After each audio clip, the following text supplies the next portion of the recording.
Hello guys, you're surely busy on Bungotong Vlogs, and today's video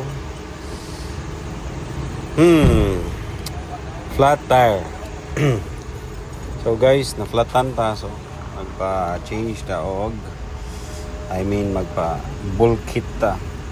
We're here at vulcanizing area, Alvin Vulcanizing Shop, which is located at Banawa. 24 hours sila open, guys. So this is Kuya, si Alvin High-Tech Vulcanizing. Kuha niya ang the Reserva, which is see. So duha ka mo buslot. So we need to bulk it. The other one is special, the other one is regular one, because as he said, gamay ra daw ang isa.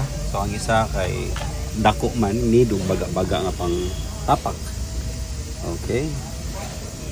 So guys, hoping you're doing well and everyone is doing fantastic day. And thanks for watching, guys. See you to my next upcoming videos. For my trip to Hong Kong, I'll be posting because it's a bit long. Then a lot to do. So have a good day. See you to my next upcoming videos. Ciao, ciao for now. Yours truly, Bisayang Bungotong Vlogs. Bye-bye.